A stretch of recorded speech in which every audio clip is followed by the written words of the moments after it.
Okay, I'm going to do a little bit more of Kandinsky before I probably go back to Chetham. Let's see how I go tonight. Okay, so we're halfway through the introduction in Vasily Kandinsky Concerning the Spiritual in Art, translated with an introduction by M.T.H. Sadler. Thank you, M.T.H. Sadler.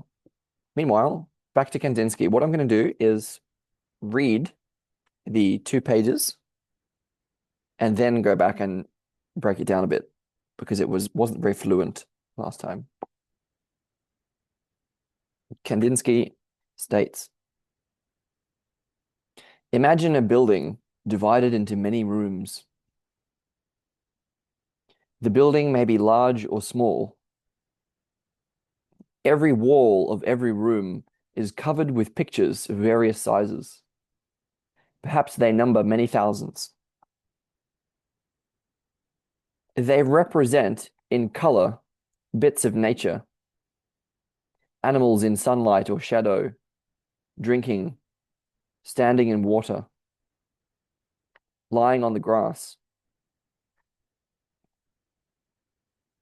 Near to, a crucifixion by a painter who does not believe in Christ.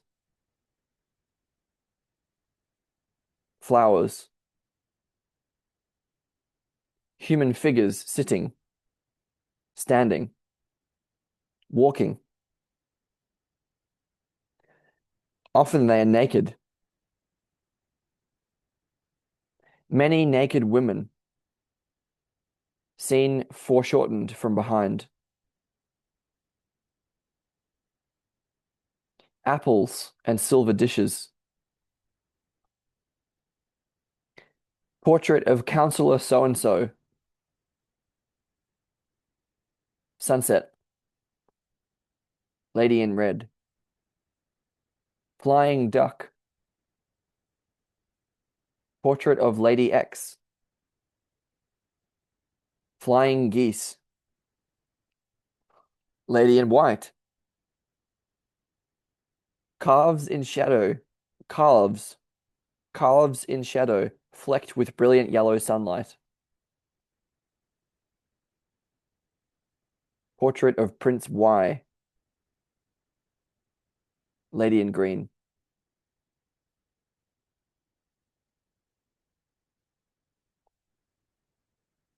All this is carefully printed in a book. Name of artist, name of picture. People with these books in their hands go from wall to wall, turning over pages, reading the names. Then they go away, neither richer nor poorer than when they came, and are absorbed at once in their business,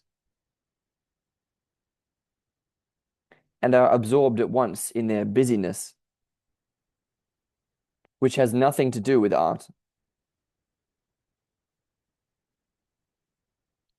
Why did they come? Why did they come? In each picture is a whole lifetime imprisoned, a whole lifetime of fears, doubts, hopes, and joys. Why did they come? In each picture is a whole lifetime imprisoned, a whole lifetime of fears, doubts, hopes, and joys.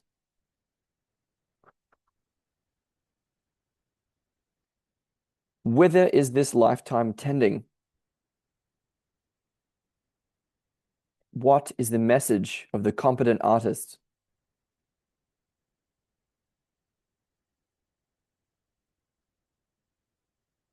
To send light into the darkness of men's hearts.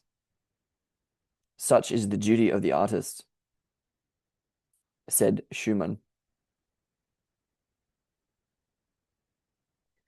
An artist is a man who can draw and paint everything, said Tolstoy.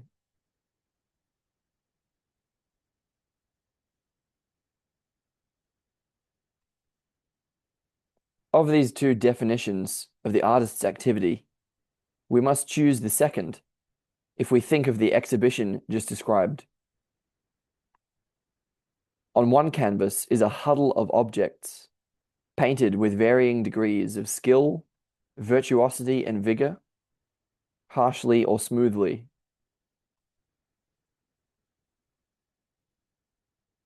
To harmonize the whole is the task of art.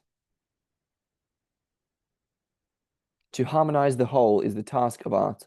With cold eyes and indifferent mind, the spectators regard the work. Connoisseurs admire the skill as one admires a tightrope walker, enjoy the quality of painting as one enjoys a pastry, a pasty. But hungry souls go away hungry.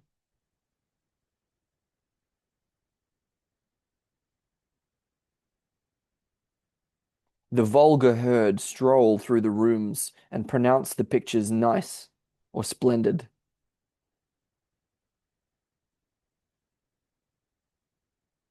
Those who could speak have said nothing. Those who could hear have heard nothing.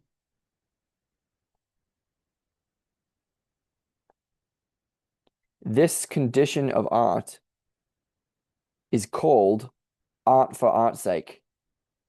This condition of art is called art for art's sake. This neglect of inner meanings, which is the life of colors.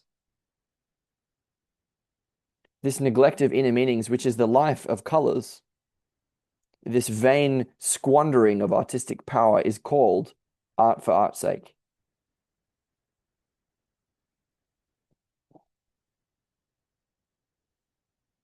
The artist seeks for material reward for his dexterity, his power of vision and experience. His purpose becomes the satisfaction of vanity and greed. In place of the steady cooperation of artists is a scramble for good things.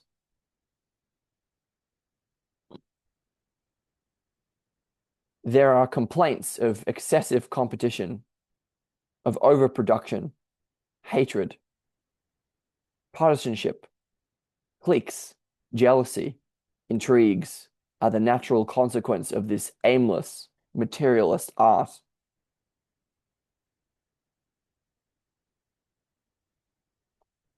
The footnote.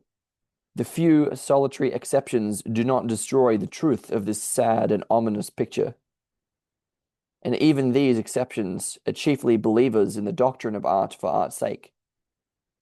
They serve, therefore, a higher ideal, but one which is ultimately a useless waste of their strength.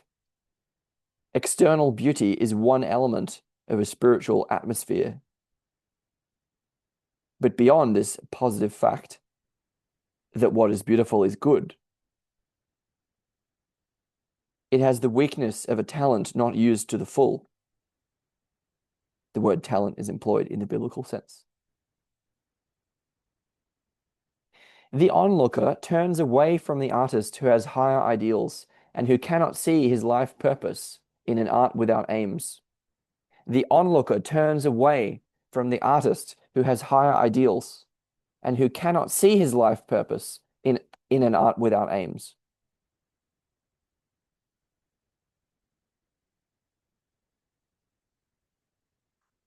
Sympathy is the education of the spectator from the point of view of the artist. Sympathy is the education of the spectator from the point of view of the artist. It has been said above that art is the child of its age. Such an art can only create an artistic feeling which is already clearly felt.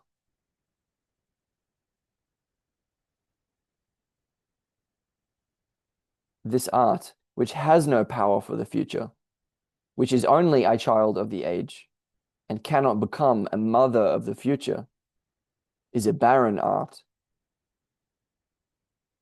She is transitory. and to all intent dies the moment the atmosphere alters, which nourished her.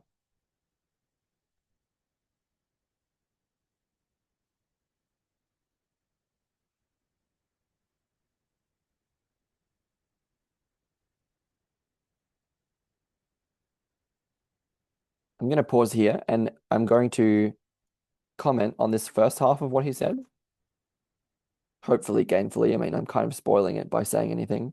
And then I'm going to return to the second part of what he says, which is about the other kind of art, which has a more positive tone. Okay, so first of all, yeah, so he was asking us to imagine a building divided into many rooms. The building may be large or small. Every wall of every room is covered with pictures of various sizes. Perhaps they number many thousands. So what I picked up here was a sense of sort of scale invariance. The idea that this is a fractal, there's something fractal about this. Being in a building divided into many rooms where there are all kinds of pictures. And so I think I would talk about here is the modern mind, the scientific mind, the perspective of watching, right? Of observing. It's very much the withdrawn evaluation, right? Spectating, as he put it. And so the idea is that there's a kind of gap in that, right? It's non-participation. We're not in touch.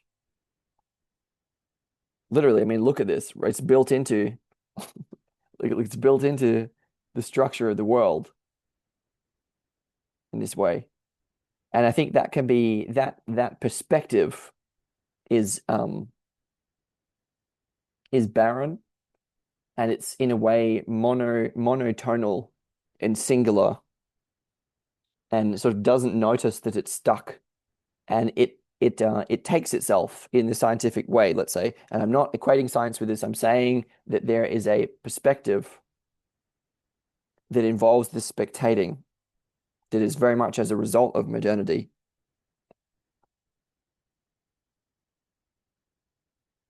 And Descartes and actually the Greek alphabet. And it's scale invariant. What I mean is you can take that attitude and you can go out to the ends of the universe, or you can go down to the microscopic particles. And there's a way that we're still blind to our own involvement.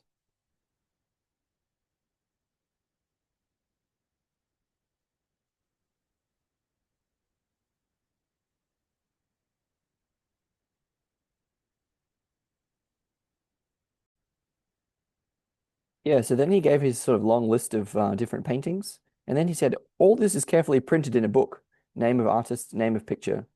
And I feel that there's a way that these, all these different paintings that he mentioned, they could refer to sort of different sections of this book. It would be quite beautifully self-referential, although who knows? Yep. And so what he was describing was these spectators, that we go to our, exhibition, the exhibition of life. Oh, we're in this room, and whatever room we go into, whether it is whatever we're doing in life, right? If we're not actually touched, if we're not actually in contact, if we're not actually participating, then we're cut off. We're cut off from ourselves, we're cut off from life, and so on. And then the question, why did they come? Why did they go to the art gallery? Meaning, why are we here? Why are we here? So where each life is a picture. I know this is obvious, but I'm just drawing it out. In each picture is a whole lifetime imprisoned. Each life is a picture.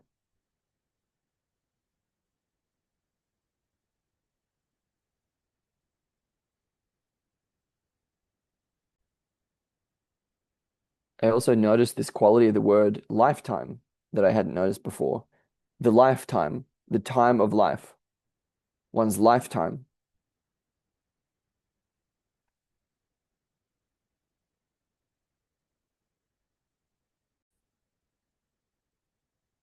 In each picture is a whole lifetime imprisoned, a whole lifetime of fears, doubts, hopes, and joys. And so this is reminding me of Rilke's The Panther. I think it was Rilke. The idea that we are actually living in here, right? It's sort of we're stuck within ourselves, right? We feel we have a whole lifetime of fears, doubts, hopes, and joys, but it's stuck, it's trapped, like Rilke's Panther. And then he asks, whither is this lifetime tending? Which really reminded me of Nietzsche. Whither do we move now? Away from all suns? Where are we going? What's our direction?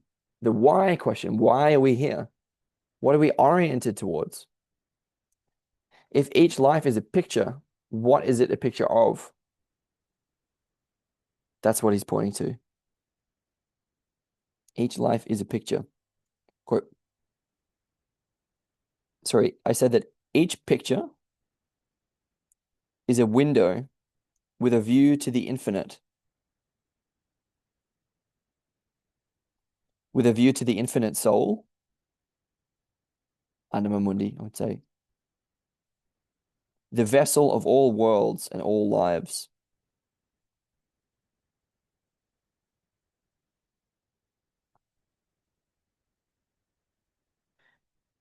Okay, so in that context, right, from that point of view, when we recognize that situation,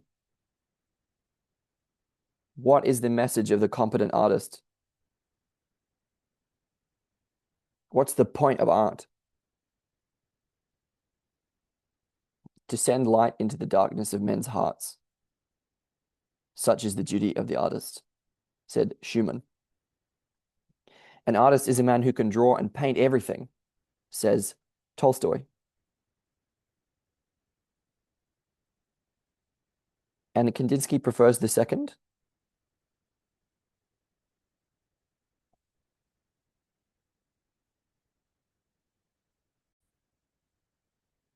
And I think it would be fair to say there's a kind of implication that if the artist is to send darkness into the hearts of men, which and people, which is certainly like true, right? But the idea from before was that we actually already have light within us, right? We already have all of this, a whole lifetime of fears, doubts, hopes, and joys. There's a spark or a seed, however you want to, put it, that we are in fact carrying. And it's about sort of drawing that out, right? And hence Tolstoy, an artist is a man who can draw and paint everything, that can describe and that can paint what we experience.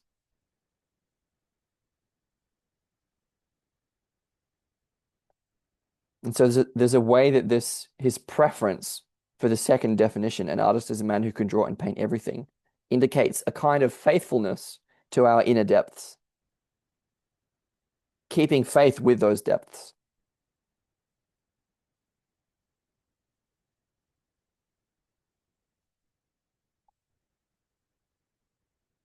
To harmonize the whole is the task of art.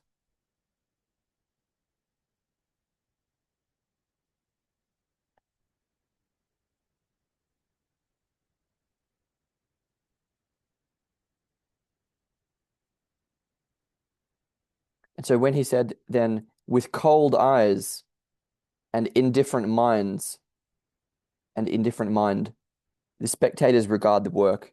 And I felt that this was equivalent to send light into the darkness of men's hearts. There's something from the point of view of the artist, right? There's something cold about that.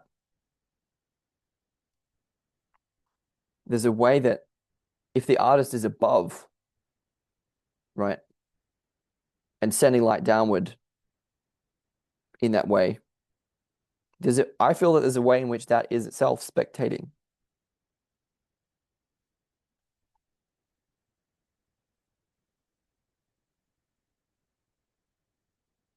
As he then starts to talk about the attitude of artists, the way that they comport, not just the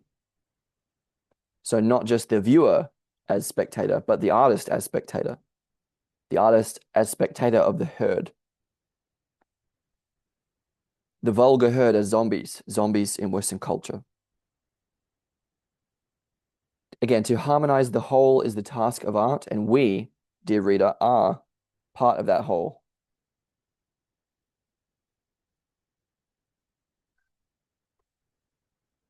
Hungry souls go away hungry.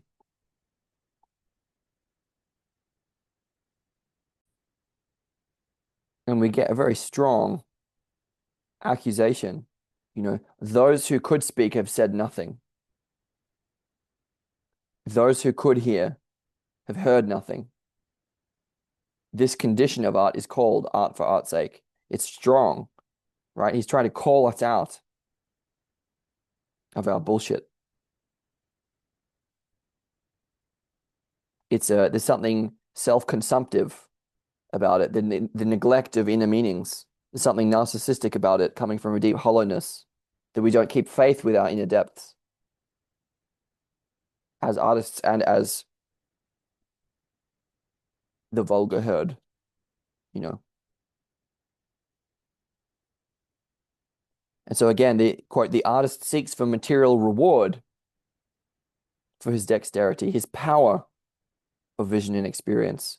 And so there's a way that if we can see, I think, that this is deeply tied to this self-consumptive, egotistical narcissism, art for art's sake, then the outer and the inner orientation are deeply out of balance, discordant, lacking harmony.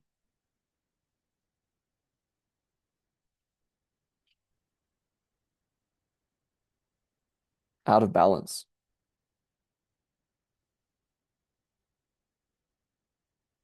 And hence we see vanity, we see greed as a result of this, the void of disconnection, disconnectedness, that we don't know how, that we haven't known how to heal.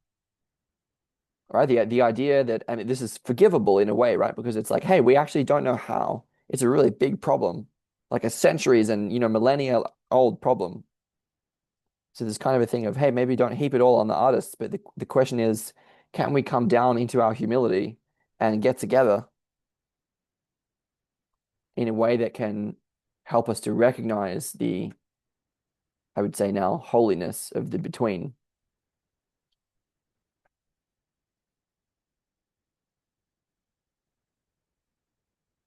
Which is why the prescription is for the ecology of practices in a collective, in a community of practitioners, not simply art for art's sake, but to harmonize the whole. So when we're stuck in the vanity, when we're stuck in the narcissism, and we're seeking material reward, then in place of the steady cooperation of artists is a scramble for good things, a scarcity mentality. We feel lack, we feel a need, we feel an absence, complaints of excessive competition.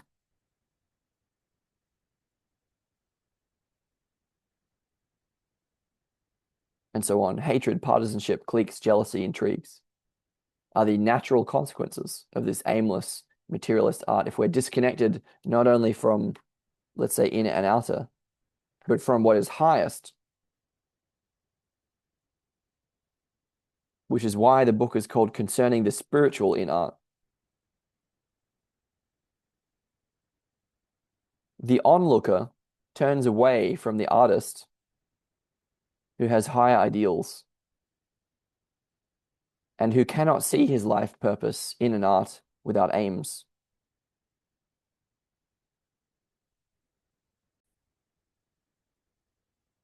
And so when he said that sympathy is the education of the spectator from the point of view of the artist, then it would also be the education of the spectator within.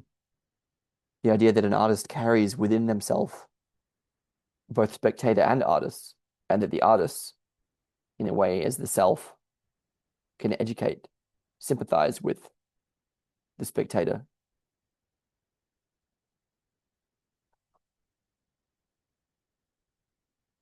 But that kind of art, the kind of art that we've been talking about, he talks about as only the child of its age. It can only create an artistic feeling which is already clearly felt. It has no power for the future. There's nothing cultivating, nothing generative, nothing growing, nothing living, nothing potent. It cannot become a mother of the future, cannot grow up. It's adolescent, childish. It's a barren art. She is transitory, not eternal. It's not connected with the eternal, that which is highest. And to all intent dies. To all intent dies. Intention dies the moment the atmosphere alters which nourished her. So fragile.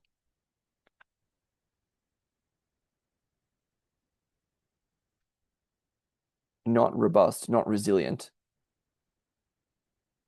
He now continues and he says, the other art, that which is capable of educating further, springs equally from contemporary feeling, but is at the same time not only echo and mirror of it, but also has a deep and powerful prophetic strength. The spiritual life to which art belongs, and of which she is one of the mightiest elements, is a complicated but definite and easily definable movement, forwards and upwards.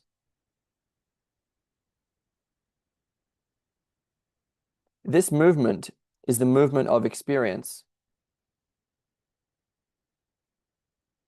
It may take different forms, but it holds at bottom to the same inner thought and purpose. I would call self-realization or the becoming conscious of God.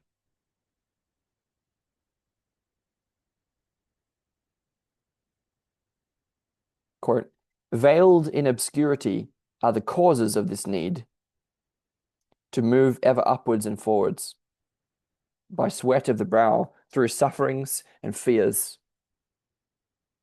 When one stage has been accomplished and many evil stones cleared from the road, some unseen and wicked hand scatters new obstacles in the way, so that the path often seems blocked and totally obliterated.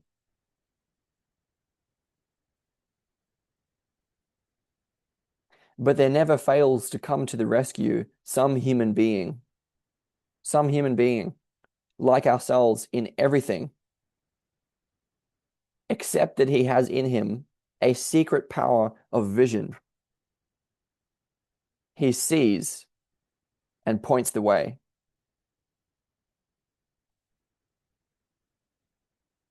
The power to do this he would sometimes fain lay aside, for it is a bitter cross to bear. But he cannot do so. Scorned and hated, he drags after him over the stones the heavy chariot of a divided humanity, ever forwards and upwards.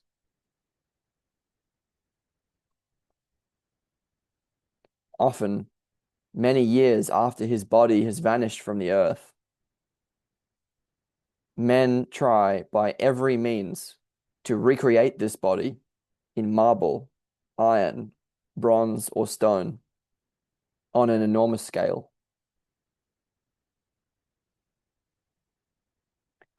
As if there were any intrinsic value in the bodily existence of such divine martyrs and servants of humanity who despised the flesh and lived only for the spirit.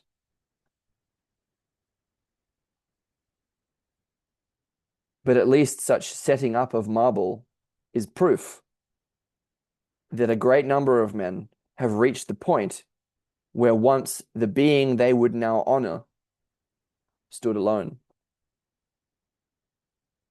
But at least such setting up of marble is a proof that a great number of men have reached the point where once the being they would now honor stood alone.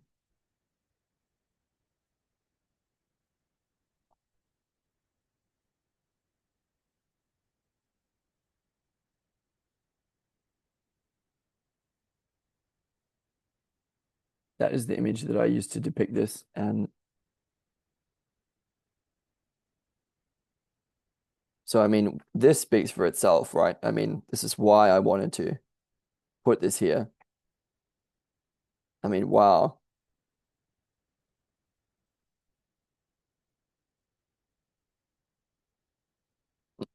Okay, so the idea that, and again, it's criminal to really break this down in this way, but I have to do something. I feel that I need to. Art, this other kind of art that he's talking about, is capable of educating us further. It's capable of transporting us into the future. It springs from our feelings in the contemporary setting, but it's not only their echo in their mirror, it also has a kind of prophecy built into it that, in a way, calls the future into being. And hence, this kind of art belongs to the spiritual life and is one of the mightiest elements of that spiritual life, which trends forwards and upwards, I would call circumambulation toward on the path of individuation. And that's experience. Experience does that. Consciousness does that. Self-realization is the same. This is why art is deeply natural, because that's the whole goal of biological evolution and conscious evolution. Again, the becoming conscious of God. It has all of these forms, but holds to this at the bottom to the same inner thought and purpose. We don't know why that's veiled. Many obstacles come along, and at that time, there never fails to come to the rescue some human being like ourselves in everything, except that he has in him a secret power of vision, that the hero arrives in a way that, he's connecting the hero with art here. That his vision, he sees and points the way. The connection here is that task is akin to bearing the cross. So I would connect this. I mean, I've sort of talked in other places, but the revelation of Christ is the whole point of it is that there's a sort of, can't really talk too much about it here, but it's like this, an ingression from a high dimension of an event, a mystical experience that happened, revelation that revealed, that showed in the form of that symbol that we know, and in other forms, And so it's not an accident to call it in this way.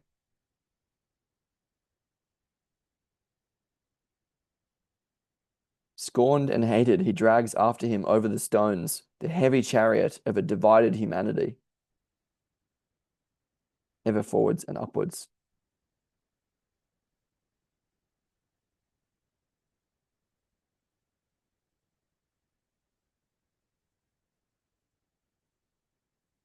It was so interesting that that sensibility, that aesthetic, that quality is what allows the artist and the art to become a mother of the future. There is a deep connection here between heroism and motherhood, as well as childlikeness.